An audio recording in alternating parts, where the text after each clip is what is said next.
Saya percaya hari-hari ini kita sedang berada di hari-hari yang terakhir. Bagaimana kita melihat zaman, kita melihat yang terjadi, tidak main-main saudara. Kalau kita bicara tentang akhir zaman tentunya harus berdasarkan firman Tuhan. Jangan ada yang bilang, oh nanti tanggal 25 Desember kiamat. Oh nanti tanggal 1 Tuhan datang ya. Tuhan gak pernah kasih tanggal, tapi dia kasih tanda. Amin. Tanda-tanda dari kedatangan Tuhan. Nah kita belajar bersama dalam Alkitab, Tuhan memberi tanda. Mari kita buka 2 Timotius pasal yang ketiga. Apa tanda-tanda dari akhir zaman itu saudara? 2 Timotius pasal yang ketiga ayat yang pertama, firman Tuhan berkata di sana demikian. Kalau kita lihat ya 2 Timotius pasal yang ketiga ayat yang pertama, baca 1, 2, 3. Ketahuilah bahwa pada hari-hari yang terakhir akan datang masa yang sukar. Kira-kira sudah mulai terjadi enggak sekarang? Ya, belum ya? Sudah mulai terasa enggak susah-susahnya? Oh, jemaat di sini masih senang semua ya. Mulai terasa saudara, ya. Anak-anak kita ini masih kuliah. Tapi yang dipecat, pegawai-pegawai yang dipecat udah ratusan ribu sekarang. Kenapa? Perusahaan raksasa tutup. Sekelas Amazon tutup. Ratusan ribu kehilangan pekerjaan. Bukan cuma di Indonesia. Ya, kenapa? Ya karena semua digantikan oleh teknologi, komputer, robot. Padahal anak-anak kita masih kuliah nih. Baru mau mikir cari kerjaan. Lapangan pekerjaannya sudah ditutup. Makanya yang muda-muda jangan santai. Jangan banyak buang waktumu. Jangan terlalu banyak scroll handphone toh. Ini masa-masa yang serius. Ya, serius, saya bilang serius. Dulu cari kerjaan gampang. 1 orang cari kerja ada 5 tawaran.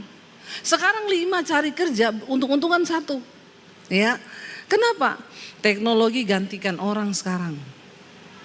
Saya di Amerika teman saya bilang, "Ayo Bu, kita ke toko supermarket yang tidak ada pegawainya." Masa ada? Ada. Terus gimana? Ikut aja. Dia punya member. Kita masuk saudara. Ya itu punyanya Amazon kalau nggak salah. Karena dia pecat semua karyawannya. Kita masuk ke restoran itu, ke supermarket itu. Gede banget kayak supermarket biasanya. Jual semuanya. Semua daging, sayur, makanan. Tapi nggak ada orangnya. Kita ambil seperti biasa belanja. Terus keluar aja. Yakin keluar. Keluar saudara. Sampai di luar HP-nya bunyi ting. Laporan. Saldonya kepotong. Ada laporannya keluar. Beli ini 1 harga $5. Beli ini gini. Saya bilang bener-bener ya. Bener ada ternyata. Nggak pakai orang. Nah itu kan harusnya orang semua. Sekarang nggak bisa digantikan teknologi mesin. Sekarang saudara, dokter banyak pakai AI sekarang. Ya, Tiongkok buka rumah sakit AI, nggak banyak dokter. Yang kerja AI semua. Dalam waktu berapa menit AI bisa deteksi kanker. Ya, saya kemarin operasi batu ginjal, ibu mau pakai operasi biasa atau pakai teknologi AI. Tapi harganya juga AI. Tapi kalau AI nggak ada luka Bu, nggak sakit, ibu langsung pergi ke Israel. Kalau biasa, ya ibu harus terbaring di rumah sakit 3 minggu paling tidak. Karena kesakitan, harus dibuka dari belakang sini diiris. Tapi kalau pakai AI, oh ibu langsung pulang besoknya, berangkat Israel, oke. Saya operasi saudara, benar di Israel nggak ada rasa sakit sampai orang bingung. Loh ibu baru operasi kan? Iya. Sakit nggak? Nggak ada apa-apa, nggak rasa sakit, nggak ada apa. Kemajuan teknologi. Alkitab bilang akhir zaman pengetahuan bertambah. Dan itu menggantikan manusia. Sekarang di luar negeri banyak yang khotbah AI, udah bukan orang. Ya. Tapi memang AI lebih pintar sih dari pendeta.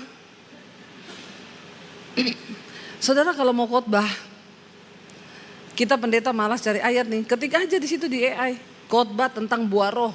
Keluar semua ayatnya sama rinciannya. Buah roh ialah ini ayatnya di sini tujuannya ini artinya ini tinggal baca. Tapi kan beda. Kalau pendeta yang benar hidup dengan Tuhan, ada kuasa, bisa jamah sampai dalam roh. Kalau AI cuma di sini. Ya, tapi ada yang tanya, gimana Bu menurut Ibu kalau ada AI yang khotbah? Ya nggak apa-apa, setidaknya itu AI tidak selingkuh. AI juga nggak homo kan? Kalau pendeta kan ada yang habis selingkuh khotbah, habis homo khotbah. Ini terjadi loh. Maka anak muda jangan masa bodoh. Serius, ngeri di depan kita nih, ngeri. Kalau kau nggak bangun dari tidurmu, nggak persiapkan dirimu, ketinggalan. Alkitab kasih kita tanda akan datang masa yang sukar. Hari ini Iran negaranya lagi terpuruk, hancur. Korban jiwa banyak, terjadi kerusuhan besar, inflasi, uangnya jatuh, tidak ada artinya sekarang, uang dibuang di jalan, nggak bisa buat beli apa-apa. Karena harga yang melonjak tinggi, udah bunuh-bunuhan sana, bakar-bakaran. Itu terjadi, mau atau tidak saudara. Alkitab berkata itu akan terjadi. Bangsa-bangsa sekarang tidak lagi baik-baik saja.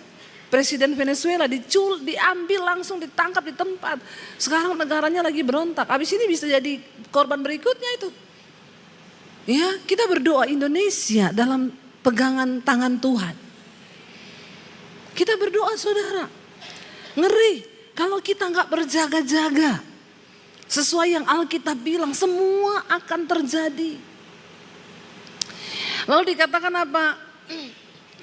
Ya, ketahuilah bahwa pada hari-hari terakhir akan datang masa yang sukar. Orang akan mencintai dirinya sendiri dan menjadi hamba uang. Di akhir zaman orang akan mencintai dirinya sendiri. Nomor satu pokoknya aku dulu. Bahkan dalam rumah tangga, makanya terjadi perceraian. Ya, suami minta dihargai, istri minta dihormati. Istri minta dikasihi, suami minta diperhatikan. Lalu kita mulai saling perang. Karena memang akhir zaman orang akan mencintai diri sendiri. Makanya kita jangan sampai kena roh ini. Kalau sudah kena roh ini, perceraian di mana-mana saudara. Ya, terjadi. Pokoknya apa-apa dia. Makanya sekarang banyak statement-statement di media sosial yang tidak sesuai dengan kebenaran. Ya lu menikah sama laki-laki yang kayak begitu buat apa? Mending lu cerai karena lu layak bahagia. Iya enggak? Anak-anak muda sering dengar yang begini enggak? Ya lu layak bahagia, ngapain lu nikah sama orang toksik? Lu bisa lah bahagia, cerai aja. Alkitab berkata padahal kita harus mematikan diri sendiri. Dan belajar mengasihi orang lain seperti kita mengasihi diri kita sendiri. Tapi dunia mengajarnya beda. Menjadi hamba uang.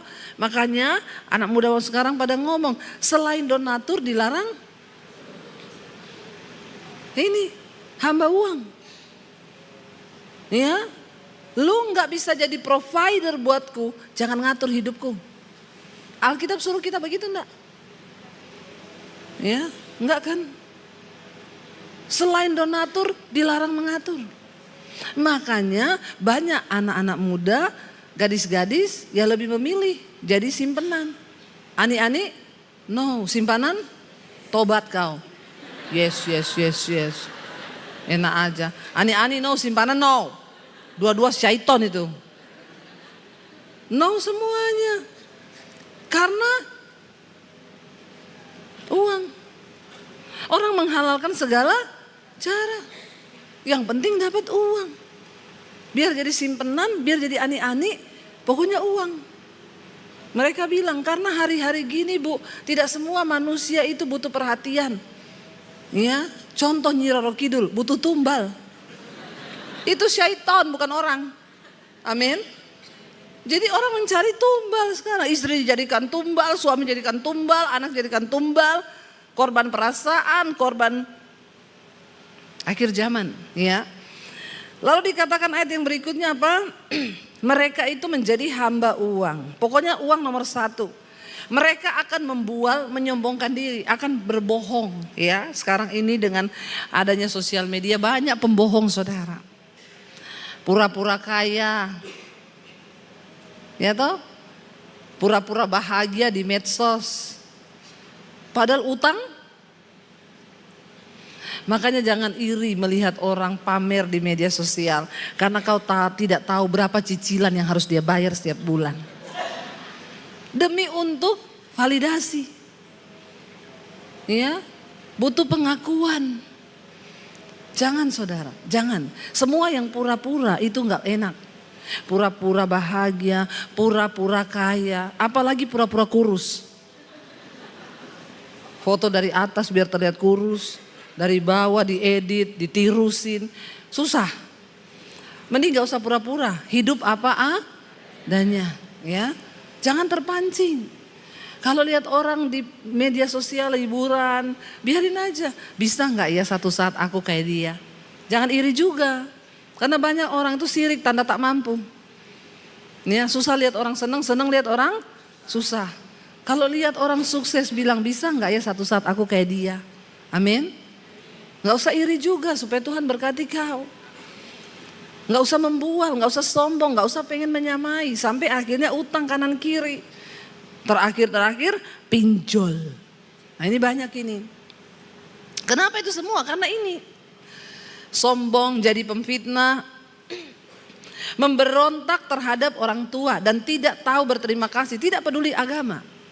Berontak terhadap orang tua. Sekarang ini nasihati anak. Yang punya anak muda, Bapak Ibu. Susah gak nasihatin anak sekarang? Banget ya. Kita satu kata, mereka 10 kata. Tapi saya mau bilang sama anak muda, walaupun bapak mamamu itu gak punya pendidikan tinggi, dengarlah kalau kau dinasehati.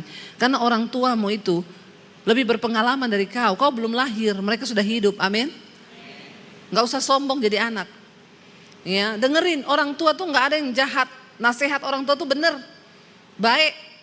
Ya, walaupun caranya salah, mungkin dia sambil marah, tapi coba diresapi. Ya, jangan kau baru dibilang, nah, ya anak-anak sekarang ini begini.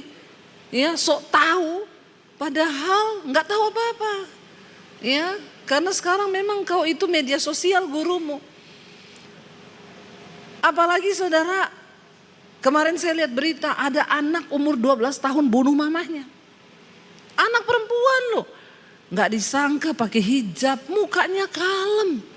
Bisa mamanya lagi tidur ditikam berkali-kali pakai pisau, mati. Waktu diselidiki polisi kenapa? Dia sering dimarahin karena tiap hari terikat game online. Dan waktu ditanya, dia bunuh mamanya terinspirasi dari salah satu tokoh game online yang dia tonton. Yang bunuh-bunuhan itu. Makanya saya bilang sekarang, setan itu tidak kasih kamu hal-hal yang menakutkan. Dia kasih hal-hal yang menyenangkan. Handphone itu setan itu. Setan itu handphone. Lagi dengar khotbah saudara scroll IG. Setan itu. Mending kau enggak usah datang gereja. Pulang aja kau. Saya tahu ada yang begitu di sini nih. Enggak usah angkat tangan. Nanti saya baptis kau, saya rendam 15 menit. Biar kau buka mata langsung di rumah Bapa di sorga. Lebih baik jiwamu selamat walaupun tubuhmu binasa. Setan gak kasih kau hal yang menakutkan. Dia kasih handphone nih. Scroll tiap hari dari pagi sampai malam. Nonton tuh film porno. Itu yang dia kasih. Waktu kita habis terbuang, otak kita dicuci dengan statement-statement yang tidak sesuai firman. Tergantikan semua nilai kebenaran dengan hal-hal yang palsu. Itu cara setan. Iya. Bapak-bapak, perselingkuhan banyak terjadi. Gara-gara media sosial, handphone. Saya mau bikin khotbah nih, saya ketik kaki Dian. Cari di Google, yang muncul kakinya Dian. Padahal kaki Dian itu kan menorah. Khotbah kaki Dian yang muncul kakinya Dian, kakinya Susi. Tinggal terserah saya nih mau klik yang mana ini. Iya apa iya saudara? Dosa merajalela. Persinahan bertambah. Banyak orang hidup dalam kenajisan. Ini loh cara setan menipu. Iya, handphone ini setan. Kalau tiap hari kau cuma pakai buat scroll, buat nonton film porno, buat nonton hal-hal yang tidak berguna. Apalagi ini drama box ini, udah usah angkat tangan. Banyak bapak-bapak ini terikat drama box. Saya kalau kemana gitu, ini bapak kok serius banget, diam terus. Saya intip, lagi nonton drama box. Bahkan ada yang pakai acara nangis di Jamah. Di Jamah Saiton.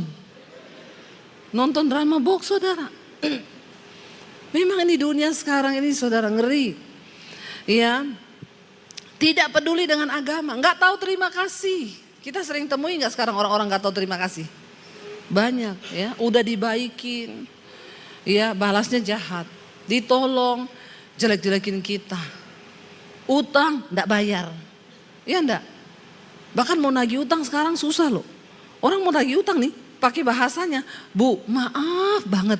Padahal mau nagih nih, mau nagih bukan mau pinjem. Bu maaf banget. Iya kenapa ya? Kan janjinya 2 hari lalu ya balikin duit saya ya. Saya juga perlu Bu. Jawabannya apa? Uang 2 juta kayak 20 juta aja.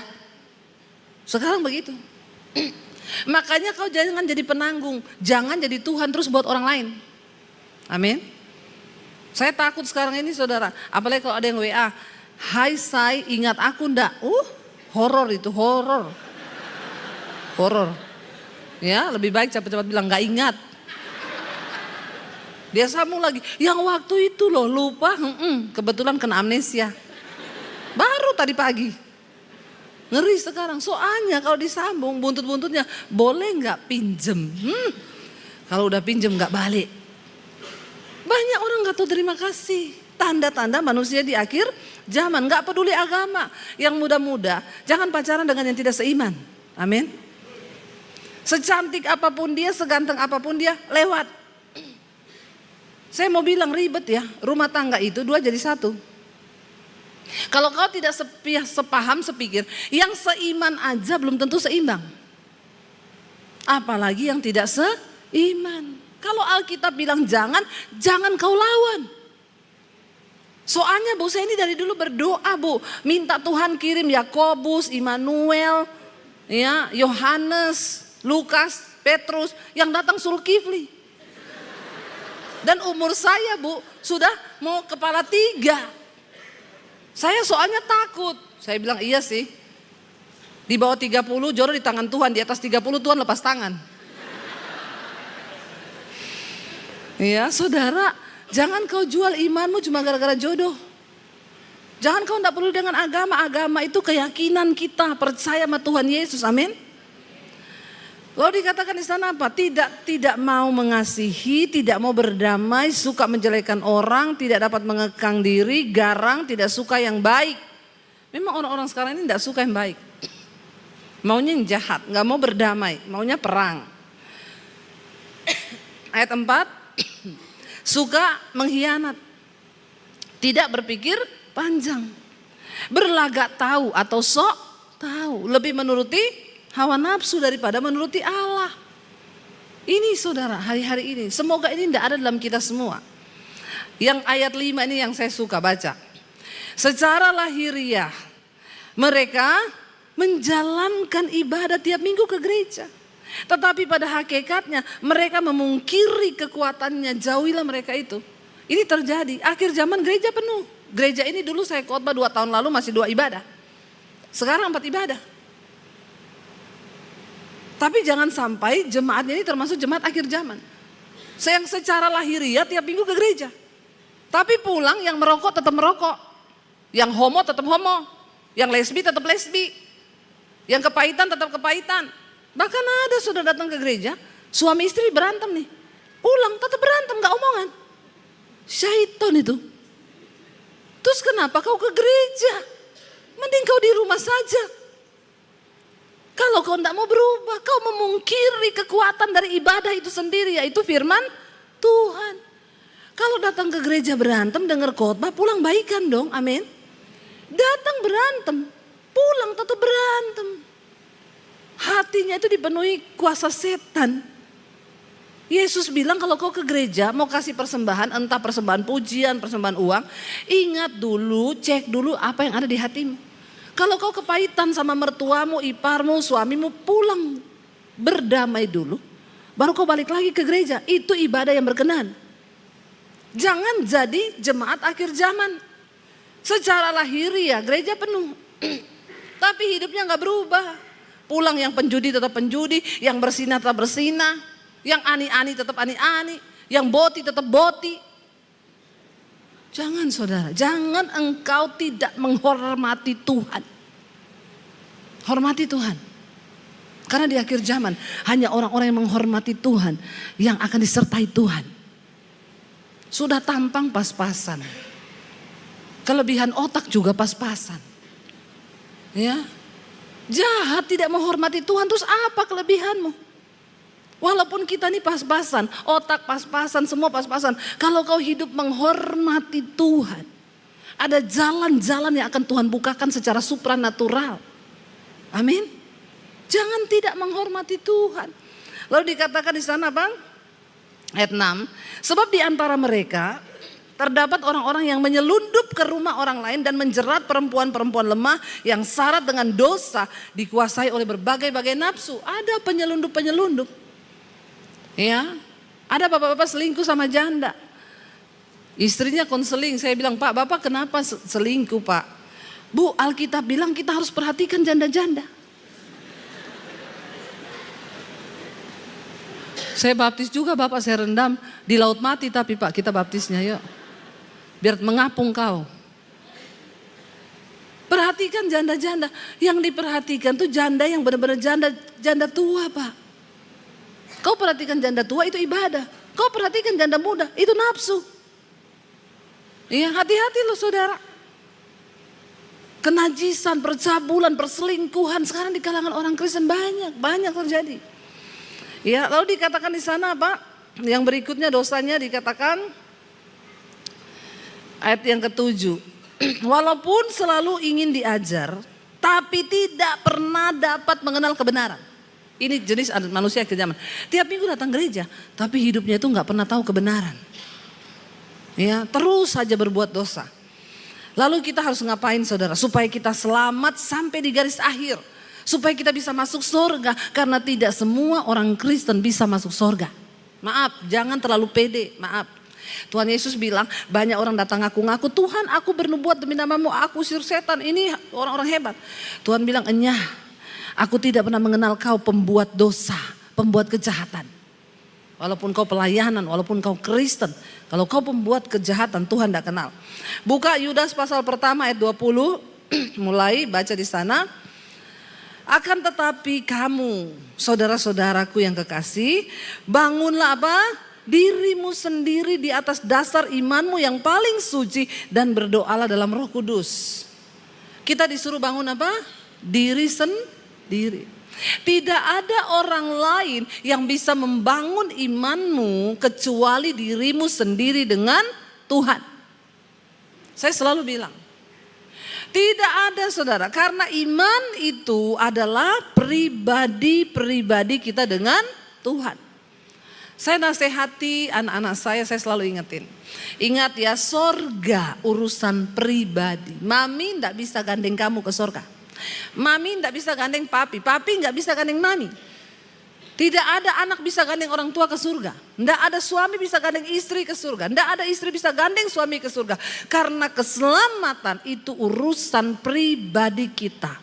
Tugas kita mengingatkan anak untuk hidup benar. Mengingatkan suami, mengingatkan istri, mengingatkan orang lain. Tapi sekali lagi, masalah iman itu masalah diri sendiri. Makanya ayat ini berkata apa? Bangunlah dirimu sendiri di atas dasar iman yang paling suci. Hidup dalam kekudusan.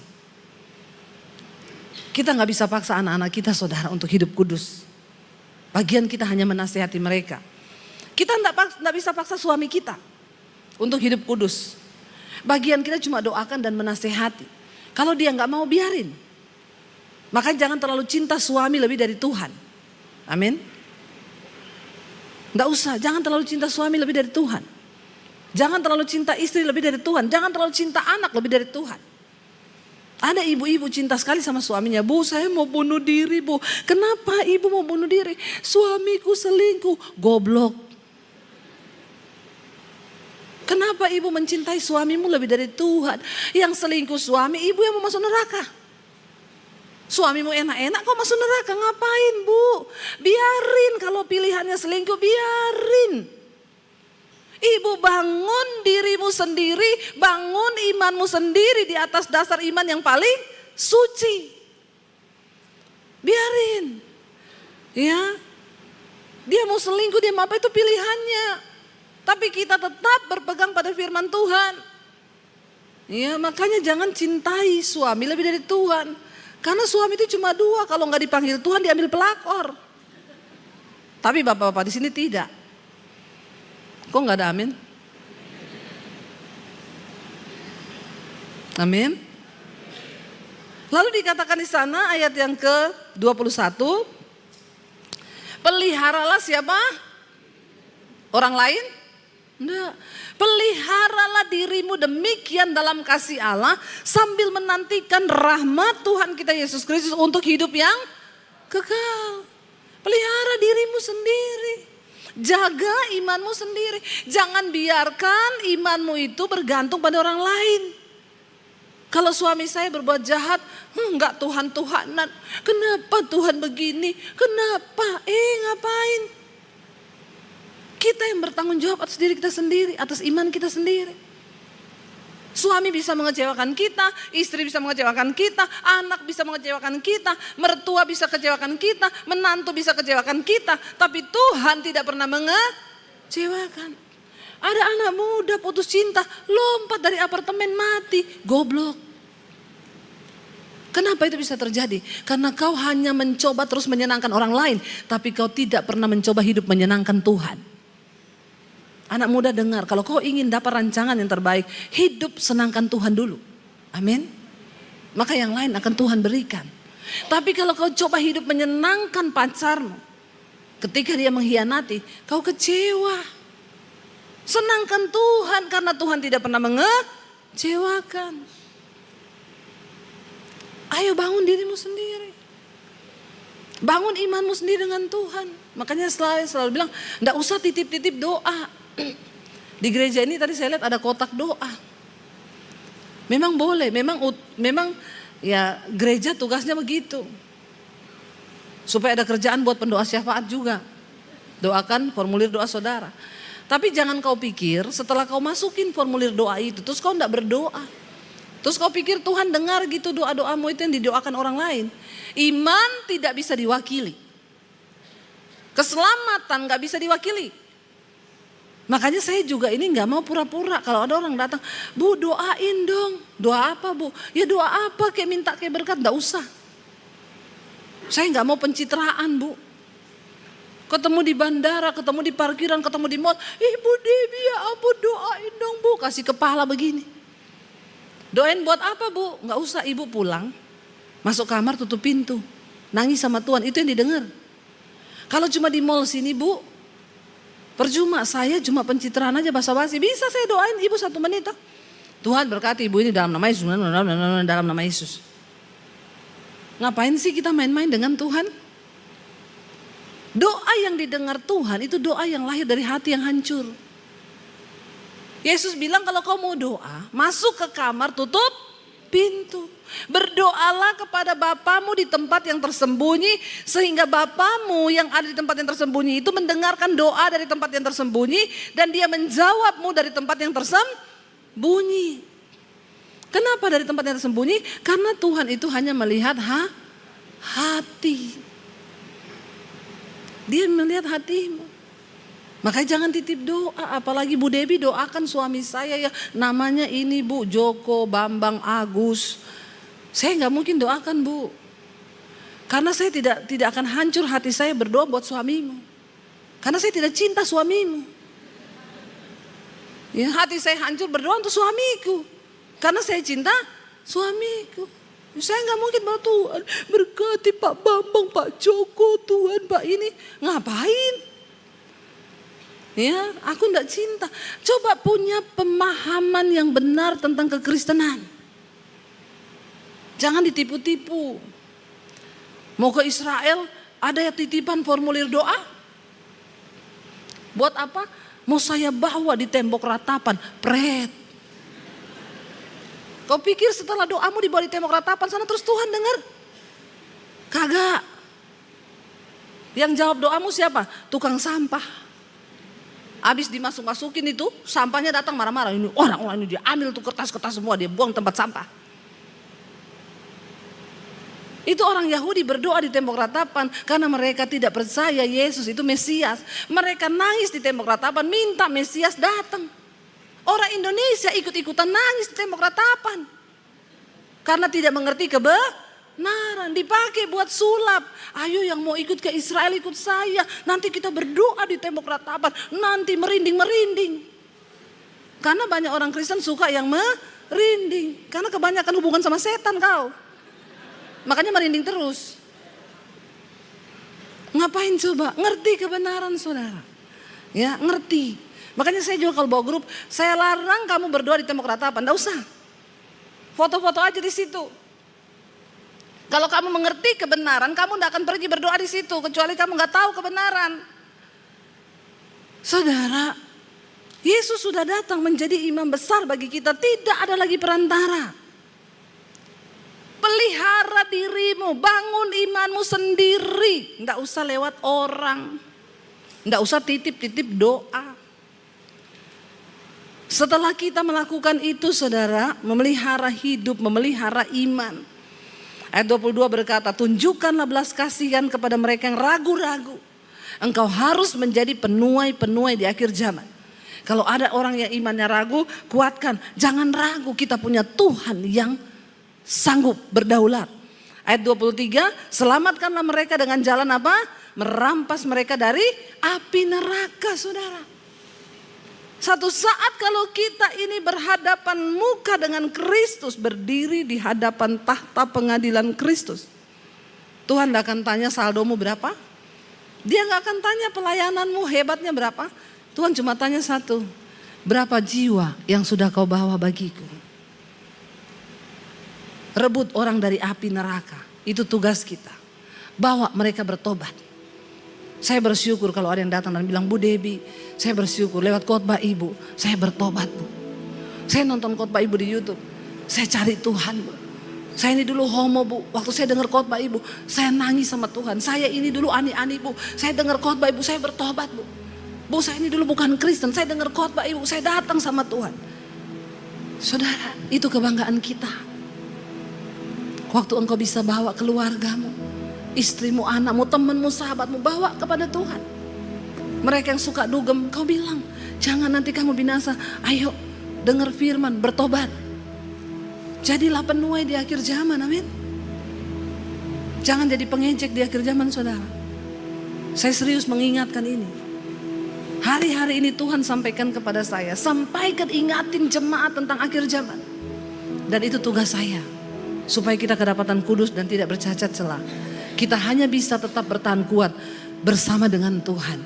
Karena itu bangkit berdiri bersama. Katakan di hadapan Tuhan pujian ini.